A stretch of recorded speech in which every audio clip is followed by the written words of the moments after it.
Hello everyone, welcome to another episode of Trek Canon Bootleg Edition. So as you guys can see, I'm away from the starbase right now, but I figured that shouldn't stop me from doing a quick review of Season 1, Episode 5 of Star Trek Starfleet Academy entitled Series Acclamation Meal. Now, listen, I'm going to get into some things in this video that probably may not be the most popular of opinions, all right? Now, that being said, if I've never come to your page and made a comment talking about how you should, believe what I believe and how you should feel how I feel, right? And your brain should be my brain, right? Then extend me that same courtesy. Because if you bring it here talking nonsense, I'm a responding kind, like I always do, right? Luckily, though, I've had subscribers and everything like that who've been rather chill, man, been outstanding Trekkies and Canonites, had great dialogue and conversation. There's been a couple of people, and no, I don't block those people because I love to have people see the idiocracy of those statements and ideals. Now, so let's get back into this episode. So this episode is going to focus on S.A.M, the series acclamation meal. She's basically a photonic from a world of photonics who's basically had a bad history with solids. And anybody who watches Star Trek knows that anything that started off as a photonic, a hologram, anything like that in Star Trek was already misused. It was a plaything. It was misused. Slave. It was second-class citizen misuse. They did an outstanding episode in Voyager where B'Elanna basically got caught up on a ship that had photonics on it, and I'm wondering if that's the photonics that ended up going off and making their own world and becoming sentient, because that was kind of their mission in that episode. It'd be kind of cool to see if that was actually the link, but.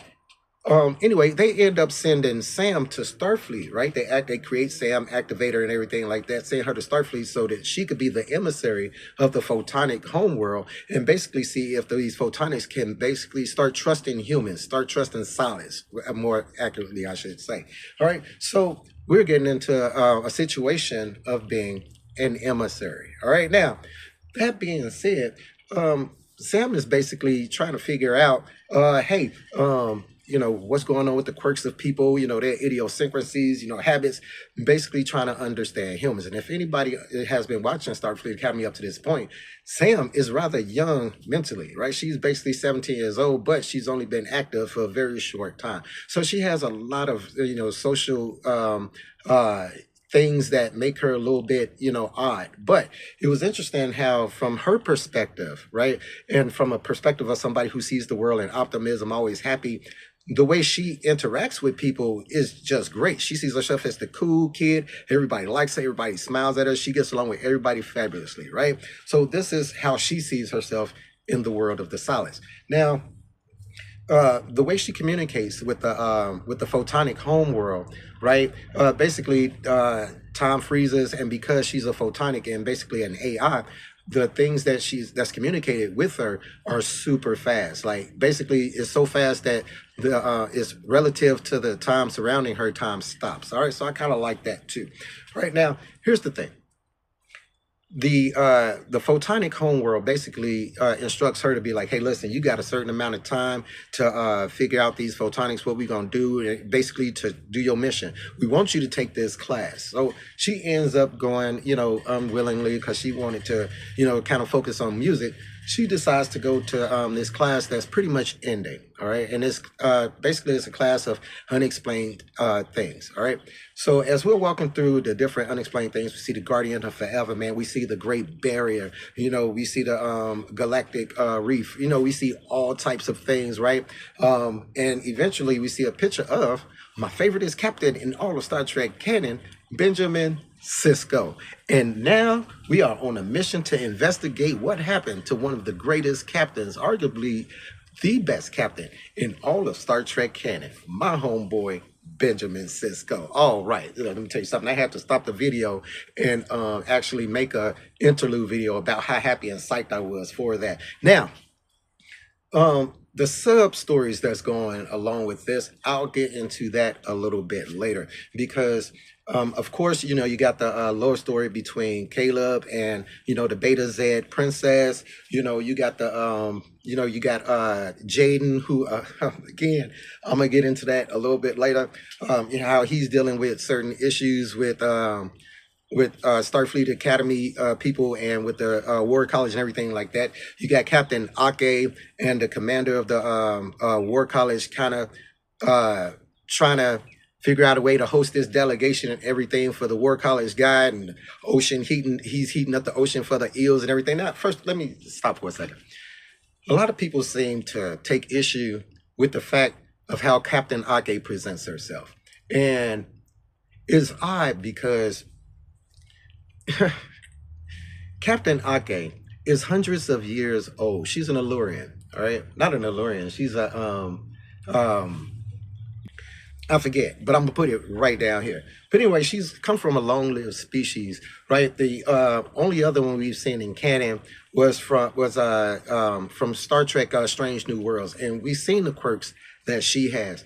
Now, what a lot of people fail to realize is that in all immortal or long-lived species canon, right? They're going to be either one of two things: either really, really standoffish, xenophobic, we don't like to deal with nobody, real abrasive, apathetic, right? Or they're going to be the easiest going people in the world, like Dax. All right, I'm getting ahead of myself. So anyway, Sam ends up going to the to the teacher of the class, right? And it's like, yo, basically, hey, can I join the class? I'm an emissary in my place. This is the emissary. We're gonna have a lot in common, man. I think this would be a great assignment and everything like that. And the teacher is basically like, yo, the class is almost over, man. You can't just come in here last minute. But I tell you what, why don't you go see what you can find out? We got some museums and all that kind of stuff, and go take a look around and talk to some people and stuff like that. They even got a Bajoran, Sisko group and everything like that hang out in the temple and all. All right. So Sam ends up going into the Bajoran temple where it's these young Starfleet cadets and everything, and they're basically doing the whole Bajoran thing, with the ear touching it and all that kind of stuff. Your paw is strong and everything. She's messing it all up because she's Sam. Now, I found it interesting in this episode that I'm getting ahead of myself. But long story short, we go through the episode with her trying to figure out her place, her role as emissary, how it related to Sisko's role as an emissary. They go into fate versus fate and destiny and all of the things and religion and belief, all of the things that made up what Deep Space Nine core was. Right now, through it all. Okay, through all of this whole explanation of trying to find herself, right? We have two special guest stars. We got Cirroc Lofton reprising his role as Jake Sisko, right? He made several appearances in this as flashbacks to Sam. It was beautiful. All right, we even have my girl who plays Mariner from Lord Dex. Right, and she made that appearance in Strange New Worlds crossover that was outstanding. Right, she's the teacher in this episode. Right, kind of looking like a Cardassian. Now, here's the thing: we never see Captain Benjamin Sisko. We never know what ends up happening to Captain Benjamin Sisko. Right, and apparently that's been the biggest thing that was a negative for this episode.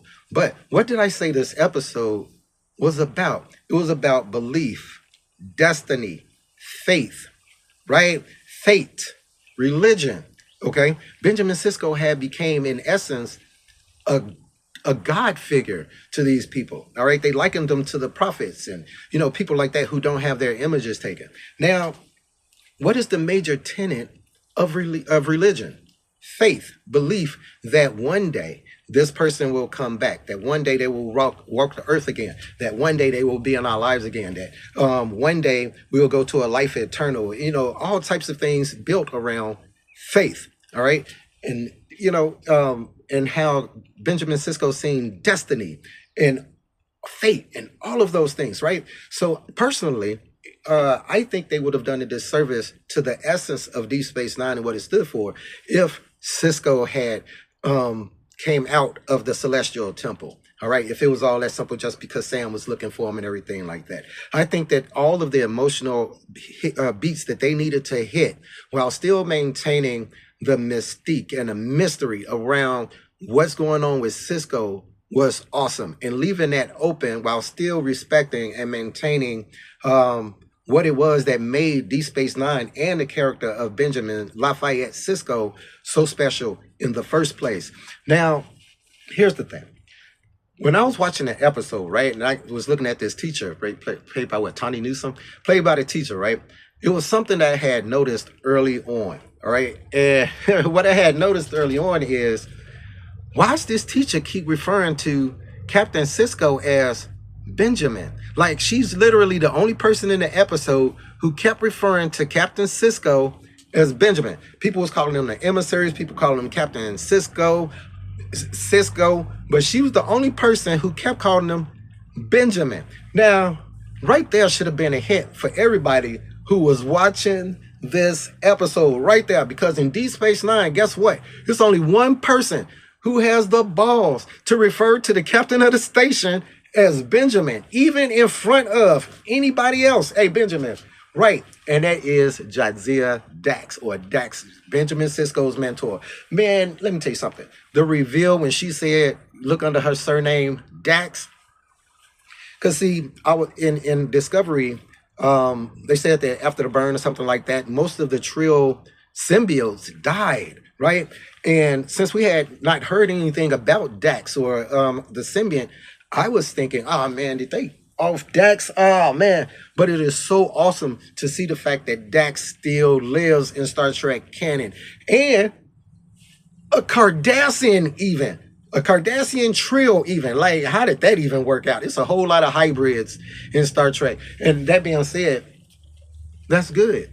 It shows that not only were the diverse races in Star Trek able to work together, but they were able to love together. Right. And it don't get no more idic than that. Right. So for everybody who's talking about, all this and, and it's to this, and look, I don't even know why you guys waste the time to watch something you don't like, and even more time to make a video about something you don't like. Like, I don't think I've ever made a video about something that I didn't like, unless I didn't want anybody else to see it. Maybe that's what it is. But here's the thing. I don't care what anybody say. I am truly loving Star Trek Starfleet Academy. This episode 5, was a banger. I loved it. It had me in my feels. The voice send-off narrated by Captain Sisko was just peak. Like, I was literally sitting there at the end of the episode when Sisko started talking, just like, oh my God. Oh.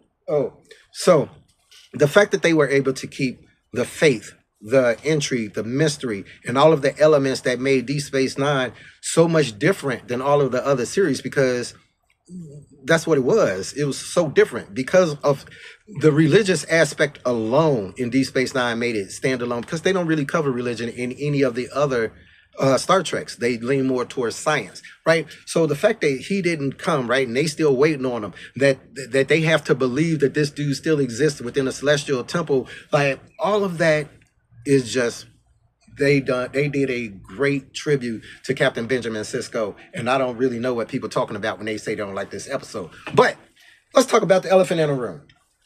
And here we go.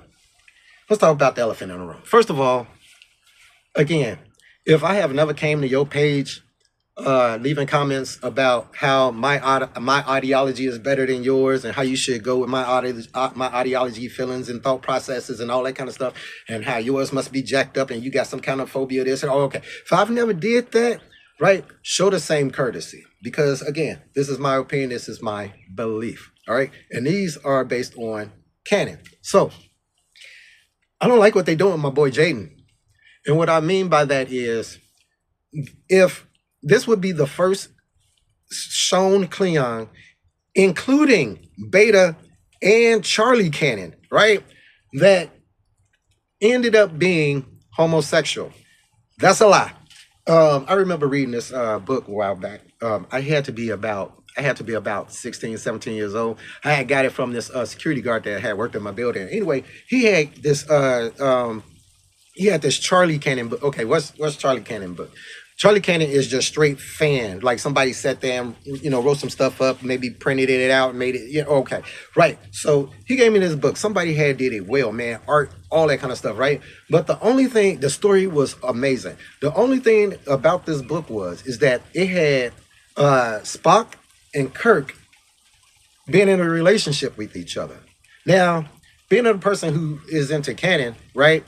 I've never seen that in canon. I've never seen a hint of that in canon. So it kind of threw me off with the story, right? Now, that's kind of how I felt about this episode, right? What made this episode not be great is that I was thinking to myself, why are they trying to make Jaden attracted to males? Why are they trying to make a Cleon attracted to males? There has never been a Cleon in canon or in beta canon that has been attracted to males. Now, has Cleon society, advanced over 800 years and all that kind of stuff? True. But I still don't see how that's something cultural to the Cleons. That would be like saying, all right, we have a homosexual Vulcan. Like, I don't see how that would be logical in a Vulcan's mind if, okay, well, reproduction is to have kids, then it's not about love because we're not emotional. Why would we get into a relationship with somebody who we couldn't have kids with so that we could satiate our emotionals? Right, that's not a Vulcan thing. So if somebody wrote that in canon as a Vulcan, I would have to ask questions, right? So having Jaden, a Klingon, have that focus is a little odd to me, and it kind of throws me off, right? It's not like he was, I guess you could say he was written that way, and I'm gonna have to think about that as far, being Klingon. And Dorian, sure. Human, sure. Maybe even Tellarite, sure. But Vulcan, Klingon, it's just some races that you did like, I don't see how trying to bestow human ideals in that fashion upon this race is going to work. But anyway, overall, man, though, the episode was awesome. I thought the episode was great. Like I said, I thought it was a great tribute to Sisko. Man, listen, I'm going to go ahead and stop this video, man. If y'all haven't checked this video out with episode 5, man, then I don't know what you're doing. Turn this thing off and just go ahead and check it out. Like, seriously, go check it out. Anyway, thanks for watching. Peace, recycle, and say to whales, you guys be cool.